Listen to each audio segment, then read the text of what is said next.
It's 11:59 at Radio Free America, and this is Uncle Sam with music and the truth until dawn. Right now, I got a few words for some of our brothers and sisters in the occupied zone. The chair is against the wall. The chair is against the wall. John has a long mustache. John has a long mustache. It's 12 o'clock, Americans, another day closer to victory. And for all of you out there on or behind the lines, this is your song. And welcome everybody to our daily gun show. We come to you live every weeknight at midnight Eastern, and we talk about guns for an hour. We simulcast the show over on gunchannels.com, a community we built going on 6 years ago now. It's a place for people who are interested in creating content focused on our Second Amendment or firearms, to collaborate with others, and for people that enjoy content created by individuals, to support and to experience that stuff. So the show is on episode 780. We've been doing this for a few years now. Every single weeknight, on each day of the week, we focus on a different topic. On Fridays, we focus on the industry or firearms technology, and that's just sort of a general rule. Each day we try to focus on a new gun shop, so we'll look at that today too. And we'll welcome everybody who's joining us in the room from the Gun Channel side. If you're interested in joining the panel, let us know over on the Gun Channel side. We've got a Honda jumping in from Denver. Thanks for joining. Thanks for the invite, man. Thank you. You bet. Gary's jumping in from Kansas. Thanks for joining. Thanks for the invite. Got Dan back from Illinois. Thanks for jumping in. Yep. Back to Illinois from the great state of Ohio. All the flyovers, driving through the flyovers. And then we got Patriot, one of the other flyovers in Michigan. Thanks for joining. Thanks for the invite. Appreciate it. You bet. And then Sarge, he's not even in a flyover. He's in North Carolina. Thanks for jumping in. Hey, yeah, thanks for the invite. Appreciate being here. You bet. I'm down here in Arizona, and there are links out to quite a few people in Second Amendment media. We always like to send the links out occasionally to those that we know out there. They're always welcome to join. If you're out there listening, use the links, join in, be part of the conversation. If you're watching, then you're not even doing half of it. So use the internet. Don't just watch the internet like we used to watch TV or listen to the radio. Be part of the conversation. We've got a text chat out there on the Gun Channel side and on the other side, and use it. Let us know if you've got questions or something to contribute to whatever we're talking about here. It's Friday. I think we had been talking about some laws and boring, icky stuff like that. Anybody have any topics from foul territory we can steal or budget show earlier? Well, I was just going to say that when you were saying, if you were listening to this, I thought you were going to say, you are the resistance. Sorry. As far as topics on foul territory, we basically covered private businesses with, no carry signs or stuff like that, whether or not people actually carried past those signs and stuff like that. So nothing real interesting. Budget AKs, I guess. I kind of think those issues with stores or businesses that have signs up that, I guess, restrict or dissuade people with carry permits from using their services. I always find that an interesting conversation. But I think I interrupted Sarge there. Oh, I was just going to that topic in the side. We were talking about the budget AKs, but yeah, the businesses, that's always an interesting topic. I always like it when they have concealed weapons are encouraged on the property. I always like those times. Yeah, my work, you're actually, as an employee, you're not allowed to carry, but I do in spite of that because it's not against the law, it's just against their policy. And I would rather have to look for a new job than have to look for a casket. Well, I think we're talking, it sounds like what Gary was talking about, though, is like as patrons of the business, right? As customers, because you've got a different relationship with the business and then, well, completely different relationship because you're keeping the business in business, whether it's an employee, I guess your support, but. Well, I mean, the thing is, there's a sign on the door that says it for the patrons as well. But I know for a fact people carry in there. I've seen people, like this guy dropped a magazine right in front of me one time, like out of his gun. He didn't have like a pouch or something for his mag, and it fell out onto the ground, and like 3 rounds stripped off and shot across the floor. And I was just shook my head at him. Well, it's an opportunity to tell them about mag carriers. Definitely useful. What store is this? I'm not gonna say, but it's a business. rather popular destination for food, fun, and games. Let's say. As the conversation about those cards, has that really, came to fruition as far as what would be a good thing to put on one of the business card things that you would hand to them, saying, "Hey, I'm a legal concealed carry person, and you lost my business," or this is kind of ridiculous. That's actually good. That's really a good came idea. up with that idea, the actual wording that can be used. But I would definitely jump at making, there's plenty of print houses that that are cheap for 200 or so cards for pretty cheap, and doing something like that, both sides, it's not very much. It's not like it's got to be super fancy, but something that's catchy. I'd like to kind of shoot that around and get some ideas as far as what would be a good, what would be good to say and how to say it without, coming off as whatever, but rude enough where they might pay attention to it. I know that's a great topic, and that's one of the things I think is interesting too. So I'm just going over to Google search, typed in CCW carrier business card, and then flipped over to image search. And of course, the first one is what we're looking for. The third one is what we're looking for. And I'm opening these things up in separate image windows. Scroll down a little bit, and there's another one I found, a 4th one. So I know that not most, but a bunch of the state level organizations, there's one from Cal Guns, will have cards like this. And if I do a search like this, I can find another one from Cal Guns. So the national or the state level organizations will sometimes have one, and that might be a way to go because it'll have the branding from your state level organization on it. So if you give it to the right manager of a store or something, not only is it the data that we're trying to get across, but also some links to the organizations that are state, that are appropriate for them. So I've just found 5 of them, and I'll jump over and start looking at these images. So the first one is, what would you say, pretty easy to read on one side, and then on the other side it's got more of a bullet point list. On the first side it says, "Your no gun sign prevents me from patronizing your business. Look on the back to see why you may want to remove your sign." And then it says in big red letters, "No guns equals no money." And then it's got that like no gun looking kind of thingy there. On the back it says, "Your no gun sign does nothing to make you or me safer or prevent crime. It simply tells criminals you are an easy target and drives away good customers who have a handgun for self-defense." Next section is, "As a legal concealed carry permit holder, I," and there's a list of bullet points, "have no felony convictions, have no drug-related convictions, have no domestic abuse or assault convictions, have not been diagnosed with mental illness, and have passed an extensive federal background check. What do you know about your other customers?" is how it ends.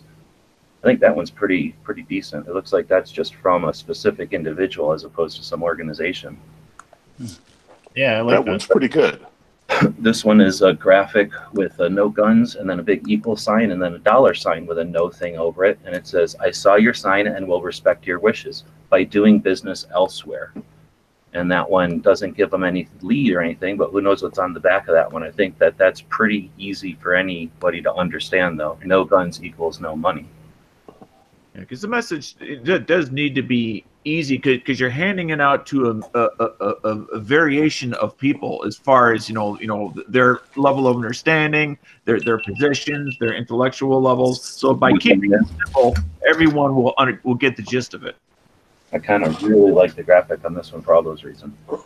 This next one, it says it's from Texas, I think, and it says it's a smaller note, like a gun with a line over it sign, and it says, "Sorry, but we had to leave. We saw a person open." Oh, what the fuck is this? This is horrible.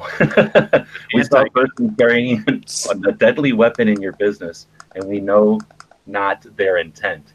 Being confronted by armed strangers in what should be a secure place is not a risk our family will absorb. Please post a 30-7 sign so that we can return as patrons. So, okay, we're laughing at this, but this is an organization who's urging their followers or interested parties to put this freaking garbage out there. So, yeah. Okay, so next. Let me ask you a question. You know, they use the word confront. Do you think confront, just visually seeing a gun? No, nobody's touching it, nobody's doing it, but just seeing a gun is being confronted. I don't see that.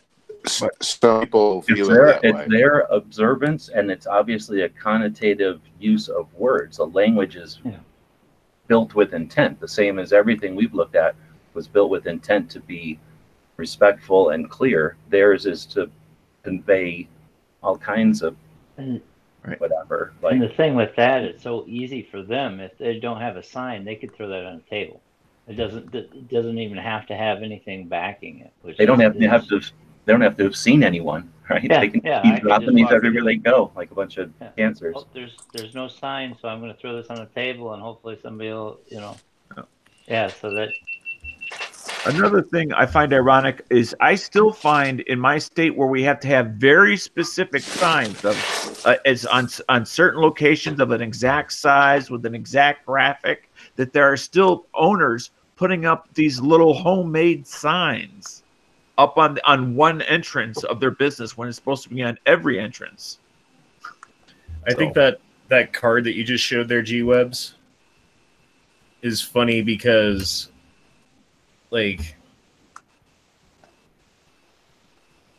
hold on, I'm sorry, I forgot where I was going. Someone else go. All right, so this one's a blue one, and it's got the no gun like little logo there. This one's a 1911. It says your no guns. I noticed your no guns allowed sign, and will respect your wishes by shopping elsewhere. If you amend your policy to the unlicensed possession of a handgun on these premises prohibited, I will continue to patronize your business. Real criminals won't respect your signs. As a concealed license permit holder, I have never blah, blah, blah. And then at the bottom, it says, what do you know about your other customers? I do not like this one in any way. This one is too much to read, and I don't like the message. What do you guys think? Yeah. It's the opposite of keep it simple. That's what's wrong with it. Well, I don't think you should have to be a licensed concealed carry holder to. No, this is like carry. This is creating all kinds of stipulations. Like, if you allow this, then I'll be okay. If and or also, yeah, this one's horrible. I like the blue. Nothing else. It's too wordy. Again, it's not short and simple. So I remembered what I was going to say about the last one. It seems like a good way to like walk out on your tab without paying for it. You just leave the card. Oh, that's horrible. Yeah, that's true. I do have a story I just want to pass along real quick. In 2014, when we started carrying in the state of Illinois, finally able to, I had a stack of these cards, and when I would, like, let's say, check out of a restaurant, if the person who was, let's say, as I was paying for my bill, was clearly not the manager or the owner, I would hand the card to that person and say, if you could do me a favor and please give this to either the manager or the owner of the business, thank you very much. I wouldn't be giving it to them personally because clearly they were not in a position to do or say anything about it. So this says apparently the gun haters have decided since they can't convince business owners to post anti-gun signs, they post the signs themselves. And this was, I guess, a conclusion of inquiry, and it says the manager looked at the surveillance video and said late one night a customer put a sticker there just before closing on their way out. She confronted them as they are a frequent customer. She stated she does that all over town wherever she goes. The manager asked them not to come back anymore. So, there's all kinds of weird stuff happening out there, I guess. Before we go to the next card, has anyone here used these cards and handed them to a business owner? And if so, how did you go about it? No, I have not, but I would imagine that unless you're talking to the manager or the owner, that it's probably not going to make its way to them. Like if you're like on your way out and you're handing it to the 16-year-old hostess or something, you should save your card in that case. Right. Well, I mean, if they look at me like they don't know what to do, because I have told one person, I said, well, just put it at the bottom of the money drawer. They will find it. Yeah. And they did. Yeah, that's a good point. I mean, they just didn't know what to do with it. That's all. They just need a little bit of direction. So, most don't, but a couple do. And you're right. I'm sure some of them may take it out of that, 5 seconds after you leave the store. You're absolutely right. We can always pin it to the board on the way out of people's business cards. Well, then again, it's worth a shot. Like, how much does a business card cost? Exactly. Like, who cares? Throw them out. Anybody else have any experience with it? Just me? So I went to lunch with Charles Heller, who's one of the people that got me interested in being more of an activist than just a audience to what's going on, and I've seen it work. So we went to a restaurant, and we walked past the sign and sat down and started eating or whatever. And Charles, well, actually, we didn't even start eating. We just sat down and got the menus and that. And Charles asked to talk to the manager. Just, hey, you mind if I bring him? Can you ask a manager to come over? Which isn't that unusual, I don't think, for a restaurant. And the manager came over and he said, "Hey, I saw that sign." And he handed him the Arizona CDL's version of that card, which he carries. And he said to him, that sign there is going to prevent law-abiding some concealed carriers from from eating here. He said what we'd expect him to say. And the guy said, "Thanks. I didn't even know that sign was up there." He went and took it down in front of us. And then a little while later, after we were eating or whatever, he came back and said he had talked to the owner. And that it's just there is I don't remember anymore. It was something to the effect of it was there for they just kind of put it there. No one had put any thought into it, so they were happy to pull it down, with intent. So I never went back there, but Charles goes back there, and I'm sure if they would have put the sign back, he would have mentioned it at some point over the years. So I've seen it successfully work, and I've heard of other stories, through the years of it working, because a lot of times those are just either corporate policy or somebody puts it up and the person who actually has the say-so never was challenged, never actually was asked to pay attention to the stuff on their doors. They have so many things they're obligated to post that they don't necessarily pay attention to each individual item. And I think having those bullet points as far as on the back of the card, that's pretty important too. Because there's some of them guys probably never even think about it. Like you said, they're really busy. They do 100 things a day, and if they're not concealed carry, or into firearms, they're not going to really pay attention to that, and that might just kind of spur it up and go, well, hey, that's a true statement, and go about something different. Might change somebody's mind that didn't know it needed to be changed. We're looking at a last one here that I'll keep looking up because we've kind of been seeing the same one show up more over and over. But this one's a little different. It's much more colorful. It's about 3/4 blue and then just a stripe of yellow on the right. And it's a kind of yellow and blue everywhere. So the writing's yellow and white, and then the some of it's blue, I guess. So it says, "I noticed your notice," and there's a picture of the no firearms allowed sign. And I guess that could be interesting because sometimes if you just hand them that card and they're not familiar with the sign that's on their front door or whatever, then they're like, what is this all about? So this is at least focusing on the fact that there's a sign, right? So I think that part of it's neat. So it's got a picture of the sign and it says, "I noticed your notice, and I will respect your rule by taking my business elsewhere. However, if you decide to change your policy to allow lawfully concealed weapons on your premises, then I will patronize your establishment." And then in that yellow section, it's got, I guess, what's supposed to be a criminal, some guy in a hoodie. And then it says, "Criminals see your notice too." And it finishes with "just saying." I don't think I like that part of it so much. You don't even threaten. I've always used that as the opening line to whether when I'm like at the cashing out is I noticed your no gun sign on the door when I was walking in, and then I go hand them the card. I mean that's the way I've always done it. It was just a simple lead in. Oh, I thought you were going to say, "Oh, I noticed your sign," and criminals do too. I thought that's what you're going to say. Try not to be too confrontive. I like to think this criminals do too part might be obvious. I don't think that we need to induce fear to get them to change their mind, do we? I think that card works pretty well unless you're wearing a blue hoodie when you hand it to them. Hand them the card the way this guy's pointing the gun at them. Right, exactly. Fear. Okay, I guess I do have one more I lied. So this one is from OCT, which is Open Carry Texas, and this one is similar to some of the other ones we've seen. It has it's a big white card, got big black letters. They're super easy to read from a distance. Got the, what is this, an M&P? Maybe it's a Glock 19 with a line through it, and it says, "Your no gun sign prevents me from patronizing your business." Then it says, "Look on the back to see why you may want to remove your sign. No guns equals no money." And then the Open Carry Texas logo there, which is kind of familiar, I would think, if people are, at least they're going to recognize it if they do any kind of a Google search.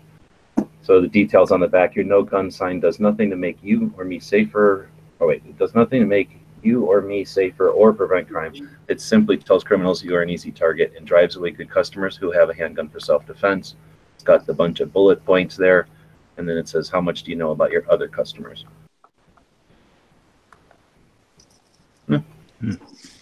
That's a simpler version of that first one. It is. Good info on it, though. Like, I like the layout. A lot of good info. Still a lot. This is probably my favorite, though. The no guns equals no money. I don't think that can be any better. And then by doing business elsewhere, reaffirms that you're leaving and it's their decision that you made us leave. And then put something like one of these in the back, right? Yeah. That's a powerful term. It says by doing business elsewhere. That's like, I was getting ready to spend money here. And I'm still spending money. Spend money somewhere else. Yeah, I'm still spending this money. But now I'm going to spend it somewhere else. Yeah, it's not like I'm not going to hang out here. It's like I'm going to go spend this money someplace else. That would piss you off. Yeah, that means something. Objectively, I would think those would be a lot more effective in privately owned businesses versus like corporations. Oh yeah, for sure. Because corporations don't. Well, corporations, their hands are tied. Right, exactly. They don't make the decision there. Like the general manager could be a bigger gun guy than any of us and be like, whatever, I can't do anything.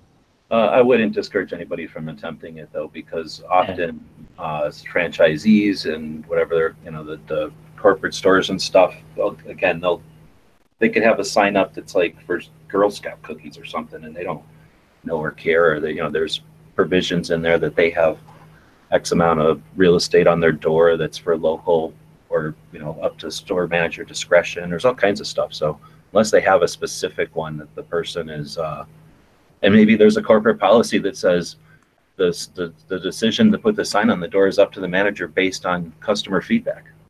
Right, that's true too. Because that would, if it were a smart corporate store, they're going to do whatever the area wants, right? They're not going to have some stupid national policy unless they're really trying to influence. They're just going to say, do whatever your customers want. Isn't that an oxymoron, smart corporate? No. Corporations are good. That's what's created free market and all the cool stuff we've got in this planet. Long lives, interesting food, communications. Communists hate corporations. Yeah. All right, so where are we going next? We kind of talking about ripping off stuff from Foul Territory. Vandalist is saying it's the same as the first one, just branded Open Carry Texas. I think that though is valid, right? Having the branding gives the person who might be a little more interested something. And in that one, they didn't even have the website; they just literally have that logo. So if they're online looking and they see that logo somewhere, at least they know they found the source of that card. Yeah, it would be good to have a website or something so that you're able to find something more than just a card that leaves you hanging. Just like that simple one that you said. It didn't give any reason. It just I'm just leaving. I'm taking my ball. It doesn't give them any option learn Oh, more to be or fair, though, change your mind. to be fair, that particular one didn't show us what the other side looked like. So basically, we were going Oh. to try to decide to whatever we want, I guess. Okay. But yeah, none of these really have. Now I'm looking through them all again. None of them really have a link or any kind of even a URL or nothing to say, here's more info. They just, here's the card and see ya. So I think it would be worth having something that says, for more info, check this out. And that's something that the state level organizations, would be simple to add a page to their site to as a landing spot for those cards. You know, something easy like the name of their organization / no guns equals no money or something like that, or something. No guns, no money. That Michigan Coalition of Responsible Gun Owners, that site has, the basically do not patronize while carrying or whatever, a whole section of, the places that, are posted or whatever. And that might be something that could be tied in with that, hey, these are the cards. But that's the Michigan one.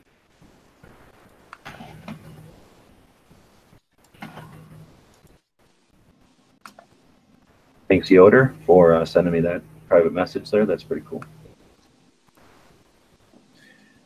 So I did have one thing I wanted to bring up, if I could, real quick.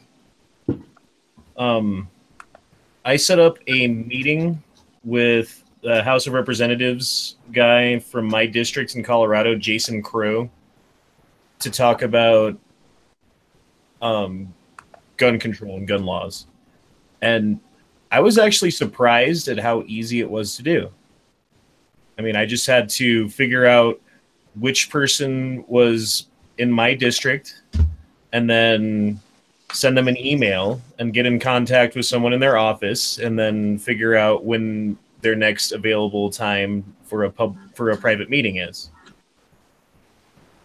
No donations, no I don't have to go to the office yet, to like set up a meeting. It was all over email and phone. And I think that everyone listening to this, everyone out there has the ability to do that if they just put their mind to it.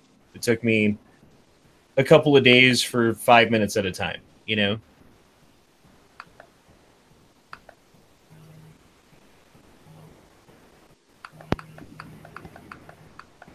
I agree. It's not necessarily difficult. In fact, something that's a little bit unique in my state is once a year, and we have ours coming up here next week.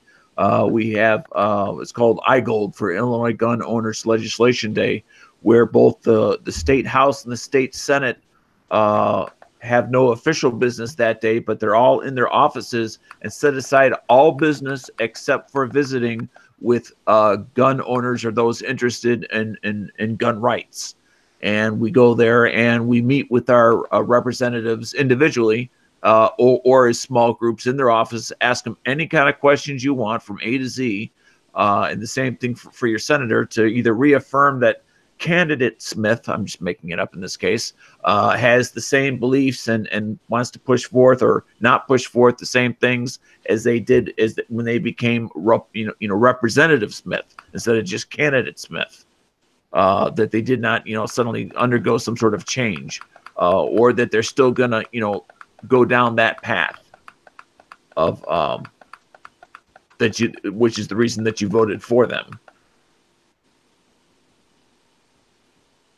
So it's actually quite interesting when you see. In fact, I have elderly parents, and when I was describing them, and I've told them this before because I go almost every year.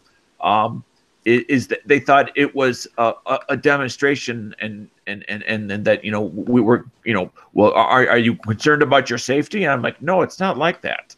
I said we're going to sit down and have a civil discussion with our individual representatives. I said just as if you were down talking to your local mayor about a flood issue in your town or something like that. It's just very simple to do. Just got to call and ask and say, hey, can we sit down and have a discussion? Yeah. I mean, I did have to tell a little white lie on the form and tell them that I was with an organization, but I just made one up. Like, what are they going to do? Right. But other than that, and that's cool that in Illinois they do that. I mean, that they like set aside a whole day and have their offices. Now, here's my question. Do they allow you to bring a camera in with you and record whatever is said or whatever interview is given? Or is that kind of not allowed? I know people had cameras, but at least in the meetings I was in, no one asked, "Oh, can I record this or anything?" So I suppose that's probably on an individual basis as far as the representative or senator. I mean, and they didn't have like their assistants in there either. It was just them and the general public. That's cool, man. I mean, that's how to do it. And then I think the other part of it is beyond going in and talking to the person and having that meeting is making it public by recording it, or at least doing an audio recording. And then you can edit it with like a picture of them and a picture of you. And like whenever someone's talking, you know, you just, I don't know, there's creative ways to do it. You know what I mean? Right. So, Certainly. And that's what stops it from just being whatever CNN, like boring one vanilla version, right? Like people could actually make it interesting, compare it to what other people found, right? Somebody could combine a bunch of them or something, right? Yeah, and if something happens that's blatantly anti-gun during the interview that you record, or if they're not like going to let you in with the camera and they make it a big deal, you know, and it's because you're trying to talk about the Second Amendment with the guy and you kind of bring that up and make that clear before you turn off the camera, like that's going to get way more views than just like a regular interview ever would. You know? Yeah. Well, they know the whole point of the day is the Second Amendment. So it's not like, you know, they're not quite sure what questions might be asked. I mean, well, and I think don't know the questions, they just know the theme or the topic, right? Right. But they're probably pretty. I mean, they're probably going to get the same group of questions over and over, right? Because you guys kind of yes, because you know, if their office can only fit, you know, especially the representatives, you know, their offices, their individual offices are relatively small. You know, yeah, you can fit maybe your rep and maybe 6 to 8 other people, and then if as people are making the rounds, because there's thousands of people in the building, you know, looking to find their reps and that sort of thing. So he may conduct, you know, a meeting for whether it be 20 minutes or an hour, or whatever, and it's determined by the people in the room. He'll keep talking about it until they're done asking questions, and then he'll say, "Okay, thank you very much. Thanks for stopping by." He'll go take a potty break, get a drink of water, come back, and then start another one. So I know that you guys have been doing this for a while. People in Illinois have been doing this for a while. Obviously, it's the representatives respected enough to devote a day to it. So they only have 300 something days, and they're not even there the whole time probably. So that's decent. And then this year, and I know they've done it in past years, they're busing people there. Since Illinois is one of them stupid states, a giant rectangle, basically, people that are on the extreme ends of from the capital's kind of dead center. You can get there inexpensively, practically, and then is there anything like while you guys are in the bus or anything that is to unify or at least make each other aware of what kind of questions you're going to be asking, so that, for example, it doesn't just randomly everybody ask the same question over and over and over, so that instead like actually a coverage of things gets addressed? Well, first of all, the questions are driven by the individuals. And because the RSMLA is, we first go meet at a convention center, which is about a quarter mile from the Capitol. Well, actually, it's in the Capitol. Oh, I didn't know about that. From their offices. And then in unison, we walk down together, all of us. Oh, I did not know that part. So there is a potential for you all to be like coordinated at least a bit. Like, yes, and there'll be several what kind of questions or something. Yeah. Yeah, there'll be a speech by the Illinois State Rifle Association. There'll be a speech by Gun Owners of America. There'll be, and a number of other pro-gun organizations. And then they'll say, and then they'll remind everybody, there is no concealed carry on the Capitol property or in the Capitol buildings, just in case somebody forgot or thought they could get slick with it or something. That we're here to, and they remind everybody we're here to present a positive image We don't, if you disagree with your rep, we don't want any, arguments to break out, because it's not going to do our issue any good, nor you specifically. So, what's the odds of you taking a couple of your Uber groupies and then I'll buy a couple of maybe undersized shirts for them from the Gear website store, and then have them like walk around through the crowds with like pro gun shirts from gearwebsites.com, and then maybe. That's a fantastic idea. Wait, who's got groupies? Illinois Gun Owners Legislation Day this coming week. No, this is the day after you become a felon for owning a bump stock. So I'm guessing that's going to be an issue or a question. And it may be because, not everybody's going into those meetings as individuals with the same level of understanding of what's state versus what's federal, sort of thing. So I imagine, yes, there will be people coming in with questions about that, not understanding that, that was a federal thing versus a state thing, and what's a state thing versus a federal. Like, I would like to get a suppressor. How comes my friend who lives in Fort Wayne can get a suppressor, but I cannot? That's a state thing. They don't allow NFA items in the state of Illinois. That sucks. Well, hopefully people aren't going there and asking why they can't, but instead demanding that it should be changed so that the state stops prohibiting it. But it demonstrates the differences, because these are a large group of individuals, all coming from different backgrounds and different levels of advocacy, not necessarily all having a deep understanding of the history of why some things are allowed and some things are not. No, that's a good point. And making the representatives explain it is probably a good exercise for them. Yep. Right. In which case, it's what question do you ask them? It's not, why can't we have silencers? It's, can you name some crimes that were like perpetrated with NFA items? And they won't be able to. Well, that doesn't work, though, because if the suggestion is by prohibiting them or restricting them that you stop crime, then the lack of crime proves their stupid-ass point. Right, but then you'd have to, so then you'd say, pick a state that allows the thing that they're not allowing, and say, show me examples in Texas of people using silencers to do illegal things, and they won't be able to. I suppose some people may ask that questions, but the point is not to catch your representative or senator in a gotcha moment.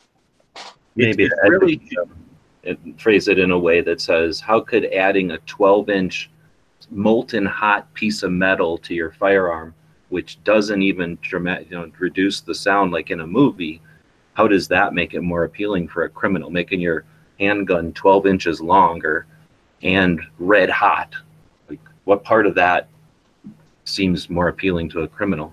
And then that way they have to think about the practicality of their stupid restriction.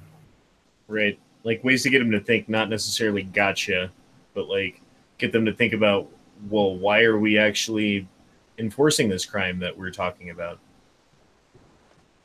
Yeah. And many of us are fortunate enough that our reps and our senators are pro-gun, and it's just a matter of and how can we ensure that other representatives will be encouraged by your stance or your words, or be encouraged by your words to at least consider these options.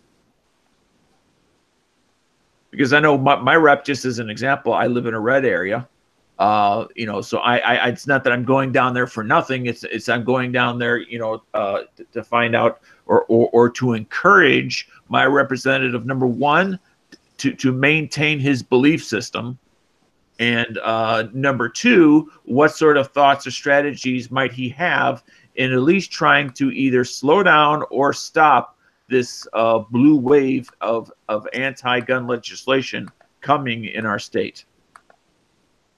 Yeah, it's getting pretty ridiculous over there in Illinois, isn't it? Yes. Well, especially in Chicago, but how's the rest of the state?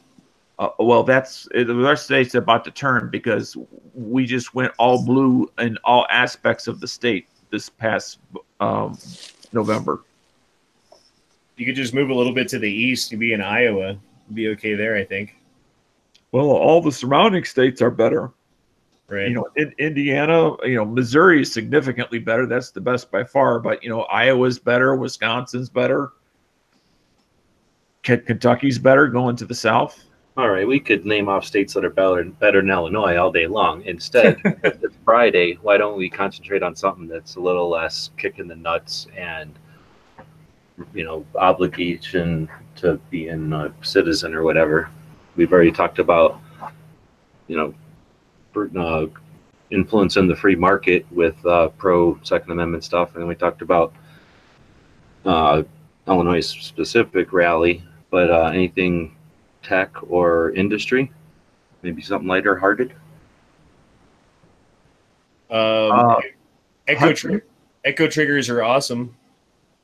That's industry. I know that they're nothing new, but I have one, and I took my nephew out shooting with it for the first time today, and you should have seen the smile on his face, man. So that's where you pull the trigger back and it fires, and then as you push forward, or as you you don't have a ring in there. As you let go, it pulls forward and shoots again. Correct. Yeah. So by the letter of the law, it meets the ATF standards for each single action of the trigger firing the gun once. Right. So when you pull it back, with the requirements, yeah. Right. So what happens if you pull it back and you're done shooting? You can flip it to safe, and then it'll let you disengage the trigger without the firing pin going down? Correct, yeah. Well, you don't even have to flip it to safe. You just flip it over to normal semi, because it's got safe, it's got normal semi, and then it's got echo. Okay. So if you're in echo and you pull it and you don't want to shoot that second one, you just flip it to regular fire and you can let go and nothing happens. Right on. And then triggered. Otherwise it's like a typical trigger, like the shape or whatever, the interface. No, it's a little bit. It's got like a double spring, like I forget what, like a power or something or other trigger that has kind of a similar setup, but then it also has a bolt. Like the bolt has to be all the way forward for the hammer to fall. So if, like on the Franklin trigger, you can outrun the bolt and have it follow the bolt home, and then you end up with a dead trigger and a live round in the chamber. But the Echo trigger won't let you do that. It'll only fall once the bolt's all the way forward, because it's got a little mechanism, like a full auto sear almost, but different. I don't know. Popcorn's done. Is the length of pull pretty similar to a standard mil-spec trigger? For semi, it is. When you flip it to Echo, it has a little bit more travel to it. Okay. But like the regular semi trigger is pretty much a match trigger. It's like a 4.5 pound trigger. It's real light, real crisp. So it's not like a mil-spec trigger at all then? No. Yeah, it's nothing like a mil-spec. It's a different design, different shape. It's almost like a what do they call those? Like a drop-in trigger, you know? But it has a little dangle piece you got to finagle on there with a spring as you put it in before you pop the pins through, and then the walls of the receiver hold it all together. It's weird. It actually, like, putting it together, it looks kind of chintzy, right? But I've put, easily 1,000 rounds through that gun with that setup without ever having a problem. So I'm a believer. Gotcha. There was a question posed earlier that G-Web's put in the side chat here from Mega Country. What about Hudson going bankrupt? I saw a video the other day, but I'm interested if you guys had any thoughts first. I don't really know what's going on with that beyond the fact that Hudson guns are suddenly going up in value right now. I heard about that part of it, but I don't know why I don't know what's going on specifically. Well, specifically, they're going out of business because they couldn't sell them. Well, that's the general. The specific is like, who's buying the stock, who's getting the machinery, and like what happens to the stock in the company. Is it being bought up by who or what, or are they going to be absorbed into another company, or is the name going to just go away? Like, those are the specifics. I don't know. I heard something that I thought was interesting as an idea of, you know, if you look back historically, as far as, you know, gun companies have a long history of going in and out of business historically. Mm-hmm. Most companies don't seem to make it. And one thing that they did, which is only specific to modern times, not older times, is they rolled out what was going to be the next coming model, but not currently available yet.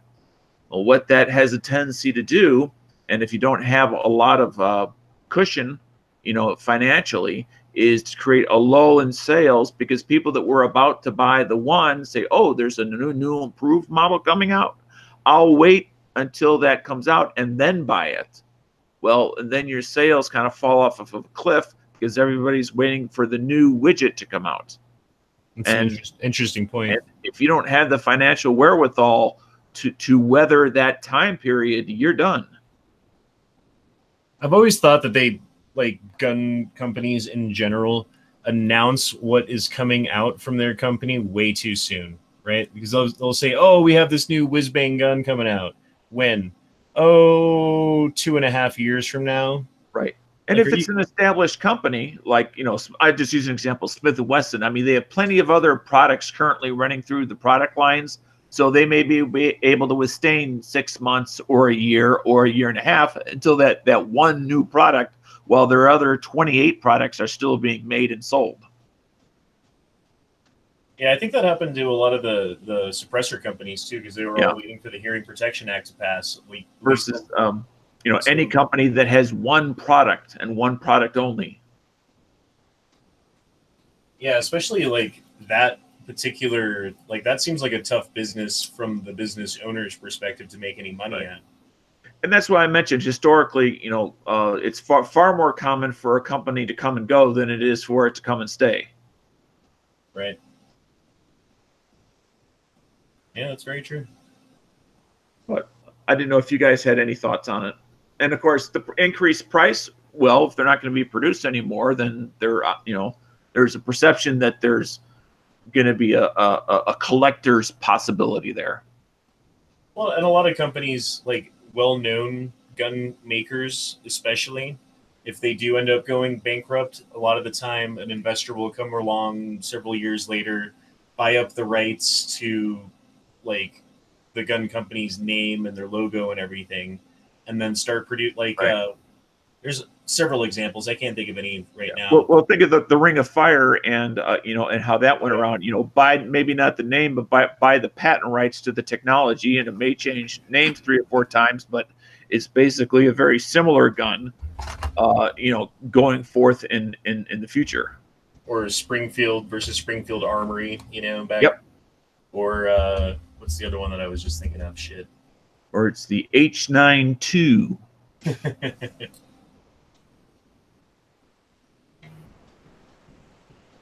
So with the Hudson part, I don't know. You guys have already said some stuff on Hudson, but what made me start, or what I started to think about there while you were talking about that is, well, at least the part about having to talk about what's coming and have to be able to build enough guns to support the infrastructure and all that kind of stuff.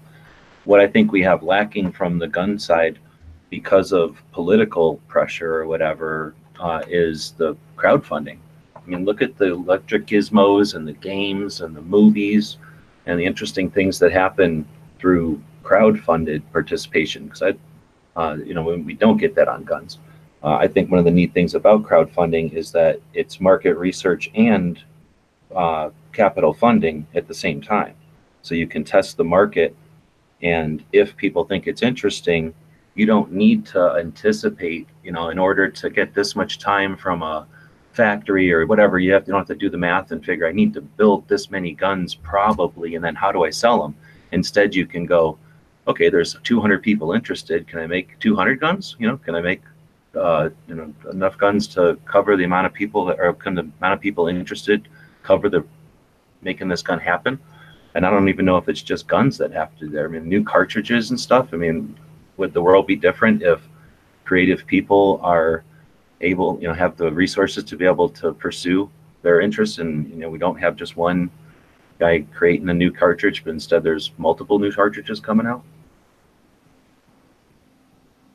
I don't know. So I was just going to throw that out there. Would crowdfunding change things like Hudson, where instead of having to build it to produce thousands of guns a month, which might be unreasonable in a market that doesn't want 1,000 guns a month, could they have built the thing more strategically to build 1,000 guns, and then, been able to build a business model that once they've built the first 1,000, based on the reaction, then go to the next level, so that they're not crippled by infrastructure or investment or something. They're more able to more appropriately build based on demand. Right.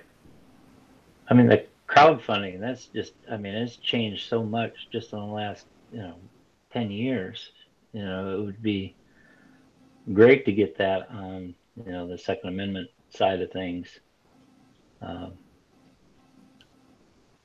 But building a gun is a much bigger proposition than, let's say, I'm going to make a ridiculous example here, but then let's say, let's crowdfund a new patch or something like that. I mean, you're two opposite ends of the financial scale of what it takes to accomplish your goal. Mm-hmm. I mean, one is millions, the other is significantly less. I don't know. I mean, if you think about it, I mean, I'm sure people could come up with $200-300 for a unique firearm. If that was the case. If it was something that they would have to obviously, I don't know how they'd go about it. You'd have to get the money first, and have a design or something to put forth. But yeah, they do it for all sorts of crazy things. And if you look, a lot of those things on the crowdfunding things aren't cheap. I mean, some of the stuff is, but when they're funding, huge projects, I mean, the possibility is there, and I think that's the biggest thing is. Well, dollar-wise, what are some of the projects that you've seen that have been larger in scale financially? Tens of millions. I mean, some of the largest ones are huge. Huge. Movies, I mean, just anything.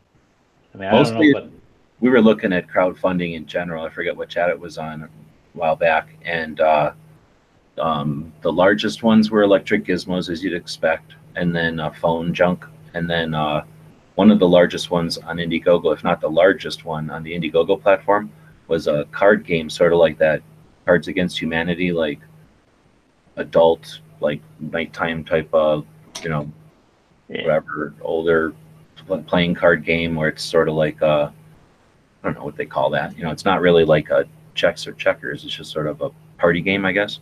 So it was a game like that was one of the largest funded things. So literally entertainment, trivial. It's like a Trivial Pursuit, except kind of like the conflicted cards for yeah, exactly. Just a conversation game, a conversation. Bacharach. But anyhow, so it's just a trivial game was one of the higher ones there, and then a lot of electronic gizmos. So that's what made me think, the electronic gizmos is what makes me think it would be applicable to guns. If it was a whole bunch of social things or a whole bunch of projects that got funded, it might be different. But there are definitely practical stuff that gets created out of nowhere. Mm-hmm. Earphones or radios or greenhouses. I've seen all kinds of neat stuff. Didn't Dr. Dre make more money on headphones than he did off of rap? I don't know what that'd be interesting. Is that true? I believe that is true. Yeah, each pair. I mean, yeah, I could fully believe that. Well, you figure, because most of the time, if he was an NWA, right? So that would have been divided by however many people, and then whatever else he's doing has people collaborating with him. With the earphones, it's just a product, right? You just got your people. Yeah. And then it breaks, and you got to get a different one. Well, I mean, he came out with the Chronic back in, what was that, 1990, and then the Chronic 2 in 2000, and both of those records were like triple platinum. Like, they sold more than the Bible, and yet he still made more money off of business dealings.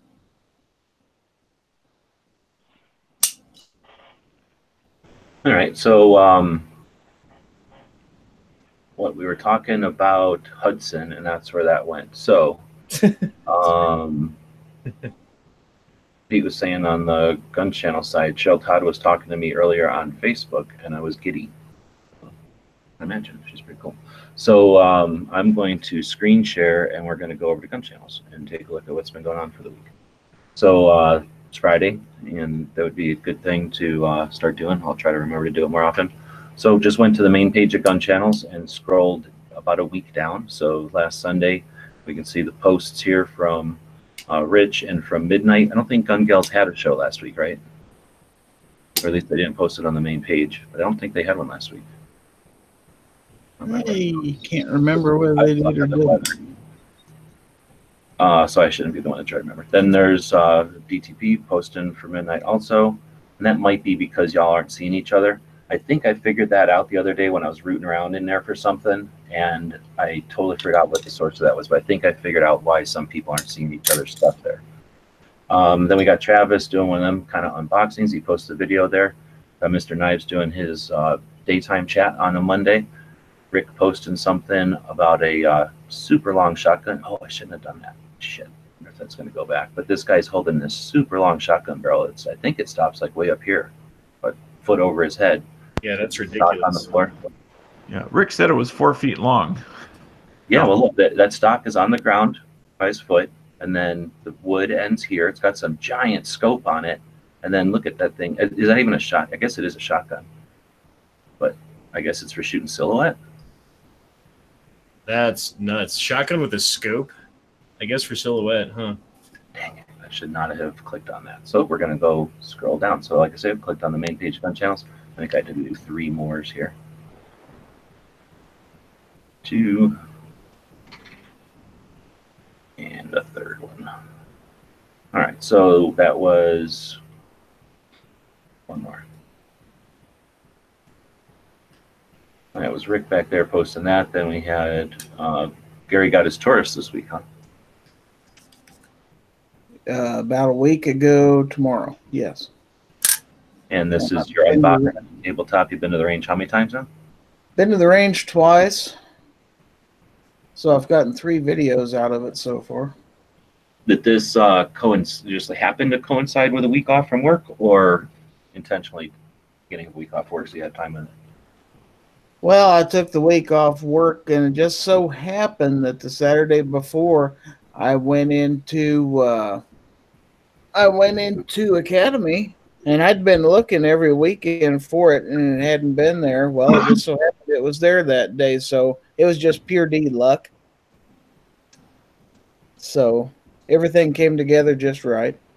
Yeah, it's always good to have something like that and have some time with it instead of having to just be thinking about it at work, right? Yeah, it worked out great. Got a video from Clover I posted over there. Did an interview with the guys from Kalash Bash, and we'll probably do another one in a couple of weeks. That's about a month from now. A big, cool event happening in Texas that's focused on the AK, or the Kalashnikov. Honda, you posted this thing from guns to carry.com, and then you said look up your state. So what's this all about?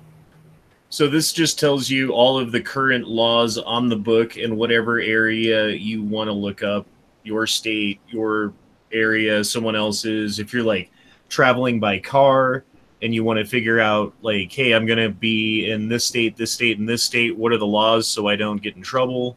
And like you can search for whatever state you want. It doesn't just have to be Colorado, just that happened to be where I'm looking, obviously. But I thought it was good. This looks like carry.org used to be back in the olden days of the internet. So that's good. That's awesome when somebody puts up a resource like this. Let's try to figure out who it is. About us, our goal mission is bringing the most up-to-date news on U.S. concealed carry laws. There are over 50 U.S. states and districts with various handgun laws. Okay, so I wonder who they are. Is a participant in the Amazon Services LLC Associates Program, designed to proceed a means for earn advertising fees by linking to Amazon. So there you go, link farm. That's a free market. And somebody figured out that it's easy enough to code all this up, which isn't really that difficult to code up a thing. Look at that. You got the states in there. You got regions. It's kind of neat breaking up the states into regions. That's a pretty cool way to display the state list there. Then you've got just reviews, I guess, and then you got some resources. Gun laws by state, I think that's where you linked into. And then some other stuff. Let's click on this map library. We got a CCW or reciprocity maps. Get your CCW map, quick reciprocity, know the concealed carry history. Interesting. That's super cool. Oh, what the hell? That's it? Well, I like the concept. There's one paragraph of concealed carry history between 2017. I'll read that. Anyway, and then there's some video there. That's good. And then a CCW reciprocity map. So got, what is this? Not really reciprocity, unique. This is training required. Then we got must notify. So when you get stopped or if you get stopped. Non-resident permits issued. That's interesting. Open carry allowed. These are awesome. Background checks. The only thing that would make these even better, because of course I'm going to figure out something that would make, they didn't do. They have like a little timeline zippy thing here so you could see the colors change. Right. But man, this is an awesome resource. Yeah, thanks for this one.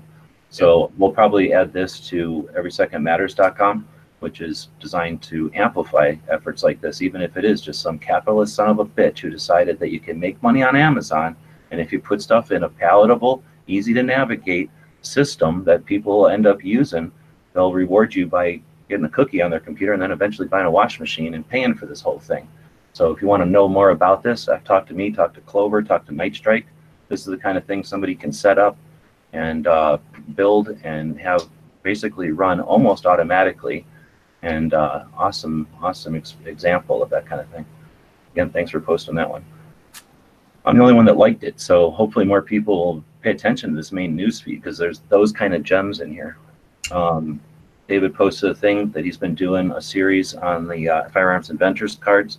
Thanks much for doing this. It's kind of neat to see other people enjoying what the cards are all about, bringing history into real life, right? So he just goes through and talks about one of the people. I think he does more research than I did on the cards, or at least, puts more info out there. He's probably has a playlist for it, and again, cool effort, and that's what Gun Channel is all about, a place to be able to put this stuff so it's there, it's archived. Now, ideally, David, if you're listening, feel free to create a channel and then start putting this stuff in the channel, because it's still going to be archived here and people will be able to search for it on Gun Channels. But if you create a channel, people can browse and search for it and then just kind of scroll through, very much like a playlist would be on one of the other platforms that hates guns. We got Ellis doing his Monday show. Go ahead. I was just going to say he did make a channel this week. Oh, awesome. Thank you. Yeah. So we'll see that in the list maybe. So there's Ellis posting his Monday show. If you haven't listened to Ellis's, I would recommend it. He's a cool dude who's got interesting experiences now at Gun Shop. So has been doing a show consistently for well over a year now, right? Now we have Bishop Ammunition and Firearms set up a channel earlier this week. Looks like on Tuesday. I see him out in the YouTube chat now. So thanks for joining Gun Channels. That's what it's all about. We're creating a platform here. So we are capitalist, and there's no real cost to this. If you want to support the place, feel free. If you don't worry about it. But use this as an auxiliary place to post stuff about your shop. If you're doing sales or you've got a newsletter, like I say, talk to myself, Night Strike, Clover. We're all able to give you assistance, sprucing it up, making it look just like you want, and consider it another asset to your business in a gun-friendly platform. Let's see. Then Henri posted these freaking awesome vans. I don't know how many people clicked on this, but this guy, super rich dude, I guess, has this cool 70s vans. This one called Nautilus, and then this brown one. From the outside, left to right, which one do you like? Well, from the outside, left to right, which one do you like better? Honda. Ooh, man, I actually like the Flames, man. I do like it looks a bit brown sportier. One. Yeah. Gizzard.